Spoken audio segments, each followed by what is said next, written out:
আসসালামু আলাইকুম প্রিয় দর্শক।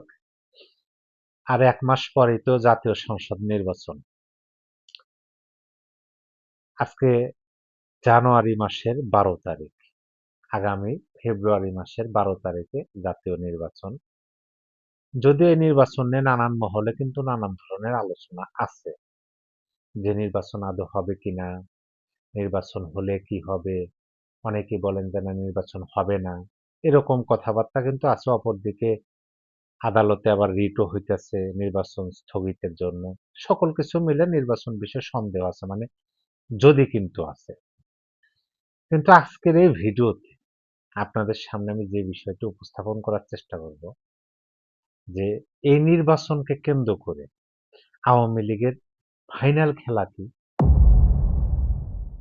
প্রিয় দর্শক, আমার চ্যানেলটি এখন পর্যন্ত যদি সাবস্ক্রাইব করে না থাকেন, অনুগ্রহপূর্বক চ্যানেলটি সাবস্ক্রাইব করতে পারেন এবং এই ভিডিও শোনার পরে একটা লাইক দিয়ে আপনার গঠনমূলক মন্তব্য ভিডিওর কমেন্ট বক্সে লিখে দিতে পারেন। দেখেন, আমি আলোচনার শুরুতে আপনাদেরকে একটা নিউজ শোনাব। অবশ্যই আমার আলোচনা রিলেটিভ সম্পর্ক আছে এই সংবাদটির সাথে। আজকেই প্রকাশ হয়েছে রাত্রি 10টা 26 মিনিটে। এটার শিরোনাম হলো 12ই ফেব্রুয়ারি পর্যন্ত সব সংগঠনের নির্বাচন স্থগিতের নির্দেশ। অর্থাৎ আগামী 12ই ফেব্রুয়ারি পর্যন্ত। আজকে আমি ভিডিও করতেছি জানুয়ারির 12 তারিখ। আগামী 12ই ফেব্রুয়ারি মানে এই 1 মাস জাতীয় নির্বাচনের আগে বাংলাদেশের যত সংগঠন আছে সকল সংগঠনের নির্বাচন স্থগিতের জন্য নির্দেশ প্রদান করা হয়েছে। দেখেন, আমি যদি আপনাদেরকে একটু পড়ে শোনাই। পেশাজীবী সংগঠনের নির্বাচন ছাড়াও শিক্ষা প্রতিষ্ঠানের সব ধরনের নির্বাচন, গণপরিবহন মালিক ও শ্রমিক সমিতি, সাংবাদিক সমিতি, বণিক সমিতি, সমবায় সমিতি, ট্রেড ইউনিয়ন সহ দেশের সব সংগঠনের নির্বাচন 12ই ফেব্রুয়ারির পর আয়োজন করতে নির্দেশ দেওয়া হয়েছে। মানে আপনাদের যদি এর মধ্যে নির্বাচন থাকে যে কোনো একটা সংগঠনের, সেটা আপনারা পরবর্তী সময় করবেন জাতীয় নির্বাচনের পরে, তার আগে করা যাবে না। কারণ এগুলো করে দেশের পরিস্থিতির উপর যদি কোনো চাপ বা কোনো এরকম পরিস্থিতি তৈরি হয় যেটা জাতীয় সংসদ নির্বাচনের উপর গিয়ে পড়ে, সেই জন্য সরকারের পক্ষ থেকে এরকম নির্দেশনা।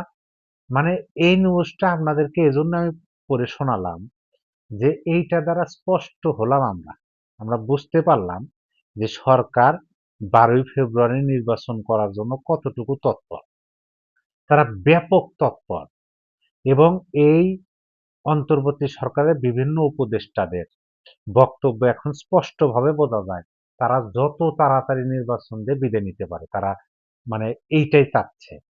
সেজন্য দেখেন, অনেক গুরুত্বপূর্ণ পদে থাকা কর্মকর্তা বা উপদেষ্টারাও কিন্তু এরকম কথা বলছেন, আর মাত্র 37 দিন, আর 32 দিন, তারপরে আমরা চলে যাব পুরানো কর্মস্থল।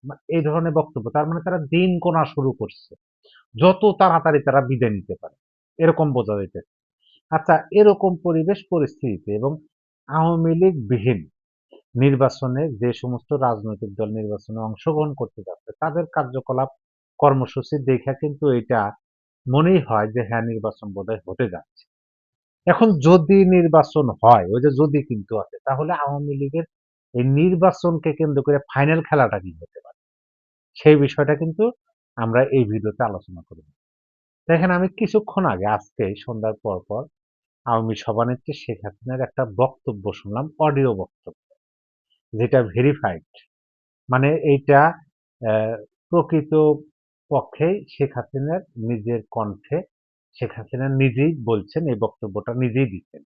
এখানে কোনো এআই বা সফটওয়্যার দিয়ে বানানো কিছু না। কারণ মোহাম্মদ আরাফাতকে তো আপনারা চেনার কথা। আওয়ামী লীগের শাসনামলে তিনি তথ্য মন্ত্রণালয়ের মন্ত্রী ছিলেন। সেই মোহাম্মদ আরাফাত ভেরিফাইড চ্যানেলে শেখ হাসিনার বক্তব্যটা তারা প্রচার করতেছে বা আপলোড দিচ্ছে। তাহলে এটা নিশ্চিত। এখন সেই বক্তব্যে শেখ হাসিনা যে বিষয়টা বলছেন তার যুক্তিটা শুনেন।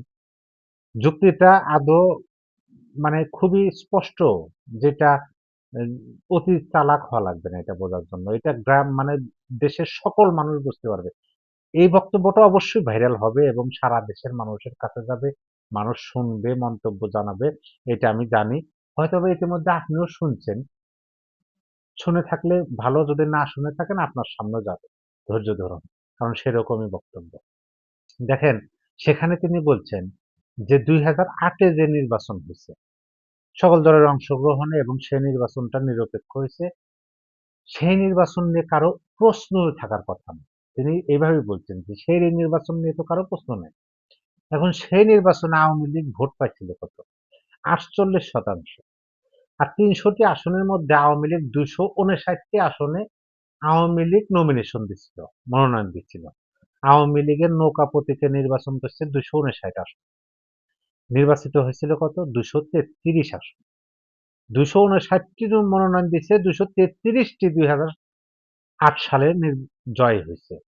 ভোট পাইছিল শুধু আওয়ামী লীগ একাই 48%। আচ্ছা, সেই আওয়ামী লীগকে বাদ দিয়ে একটা নির্বাচন তারা করতে যাচ্ছে। এখন আওয়ামী লীগের যদি ভোট সংখ্যা আমরা মানে স্বাভাবিক অর্থে বের করি, খুবই সহজ। আপনি যদি মধ্যবর্তী একটা সংখ্যা ধরেন যে 35% আওয়ামী লীগের ভোটার, তাহলে 35% এবং আওয়ামী লীগের শরিক যে রাজনৈতিক দলগুলো, সেই রাজনৈতিক দলগুলো থেকে আপনি আরো 15%, 15% ধরেন, তাহলে কত? 35, 15, 50। আর বর্তমান যে পরিস্থিতি 2024-এর 5ই আগস্ট পরবর্তী বাংলাদেশের যে রূপ, যে বাংলাদেশের যে অবস্থা, সেইটা দেশের মানুষ দেখে কিন্তু আওয়ামী লীগের সমর্থন এবং ভোট সংখ্যা আরো অনেক বৃদ্ধি পেয়েছে। এটা কিন্তু সবাই মানে বা এই কথাটা সবাই বলে। পরিস্থিতি সেরকমই। যাদের মুখে আওয়ামী লীগের সমালোচনা শুনতাম, আওয়ামী লীগের কথাই শুনতে পারতো না। কিন্তু 5ই আগস্ট পরে যখন তারা দেখছে যে হ্যাঁ, আওয়ামী লীগবিহীন বাংলাদেশের স্বাধীনতার সংবিধান, মুক্তিযুদ্ধ, বঙ্গবন্ধু কিছুই নিরাপদ না। তারা কিন্তু তাদের সিদ্ধান্তটা পরিবর্তন করছে। আওয়ামী লীগের প্রতি সহানুভূতি তাদের বৃদ্ধি পেয়েছে। সেই হিসেবে আওয়ামী লীগের কিন্তু ভোটার সংখ্যা আরো বাড়ছে। তারপরে আপনি যদি 50% ধরেন আওয়ামী লীগ এবং আওয়ামী লীগের শরিক যে রাজনৈতিক দলগুলো আছে, তাহলে 50% দেশের জনগণকে বাইরে রেখে যে একটা নির্বাচন হবে, সেই নির্বাচনে নৌকা প্রতীক থাকবে না। নৌকা প্রতীক থাকবে না বিধায় 50% মানুষ নির্বাচন থেকে বাইরে রাখা হয়েছে। দেখেন, বিষয়টা বোঝার চেষ্টা করেন। শেখ হাসিনা কিন্তু এইভাবেই বলেন যে বাইরে রাখা হইতেছে। কারণ কি? কারণ হলো যে আওয়ামী লীগের আমলে গত 3টা নির্বাচন 14, 18 এবং 24-এর নির্বাচনে অভিযোগ আছে, কিন্তু কেউ প্রমাণ এ পর্যন্ত করতে পারে নাই যে এই নির্বাচনে এইভাবে কোন রাজনৈতিক দলকে বাধা দেওয়া হয়েছে যে তোমরা নির্বাচনে আসতে পারবে না। হ্যাঁ, আওয়ামী লীগ নির্বাচনে আসার জন্য আমন্ত্রণ জানায়। এই কথাটা তিনি বললেন যে 2014 নির্বাচনের আগে তিনি এবং তার এবং বেগম জিয়া তার সাথে তো সরাসরি ফোনালা কথা হয়, তাকে চায়ের দাওয়াত দেয়, মানে তার বিরোধী দলকে যে আমরা আসুন সবাই মিলেমিশে নির্বাচন করি, তারা আসে নাই। এইভাবে কিন্তু তিনি বললেন যে আমরা আমন্ত্রণ জানাইছি, উল্টা আমন্ত্রণ জানাইছি যে আপনারা নির্বাচনে আসুন, কিন্তু তারা নির্বাচনে আসে নাই। আর এখন কি হইতেছে যে তোমাদেরকে নির্বাচনে আসতে দেওয়া হবে না। তো এরকম নির্বাচনে বাংলাদেশে আওয়ামী লীগকে বাইরে রেখে বাংলাদেশের আওয়ামী লীগের ভোটার, সমর্থক এবং দেশের জনগণ ওই নৌকাবিহীন ব্যালটে ভোট দিতে যাবে না। এই যে তিনি যুক্তিটা দিচ্ছেন এবং এইটা তিনি বললেন যে এইটা দেশের সকল জনগণের কানে পৌঁছে দেওয়া এবং দিতে হবে, যেন এরকম না হয়, যেন এই নির্বাচনটা জনগণ বর্জন করে।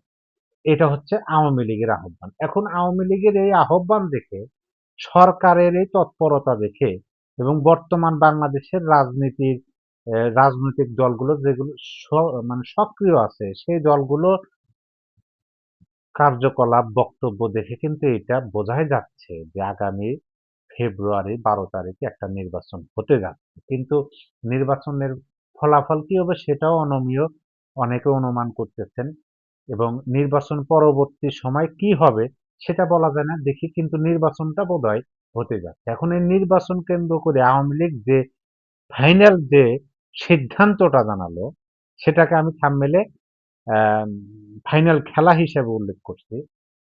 এইটা আপনার কাছে কতটুকু যৌক্তিক বলে মনে হয়? আমার কাছে মনে হয়েছে যে না, এটা যুক্তি আছে। তিনি এই কথাটাও বললেন যে আমরা তো বর্জন করতেছি না, আমরা তো নির্বাচন বর্জন করতেছি না, নির্বাচনে আমরা আগ্রহী, আমরা নির্বাচন করব, কিন্তু আমাদেরকে বাইরে রাখা হইতেছে। বিষয়টা বোঝেন। তারা নির্বাচন করবে, কিন্তু তাদেরকে বাইরে রাখা হইতেছে। যার কারণে যদি এরকম জোরপূর্বক বাইরে রাখা হয়, তাহলে সেখানে তো তার সমর্থকরা ভোট কেন্দ্রে যাবে না, দলের নির্দেশনা আসবে।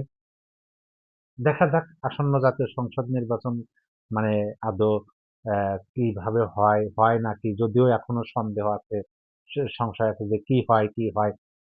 তারপরেও যদি হয়, আওয়ামী লীগের এই কৌশলটা, ফাইনাল কৌশলটা কতটুকু কাজে লাগে সেটা কিন্তু দেখার বিষয়। আর অবশ্যই আপনার মূল্যবান মতামত কমেন্ট বক্সে লিখে দিবেন। সবাই ভালো থাকবেন। আল্লাহ হাফেজ।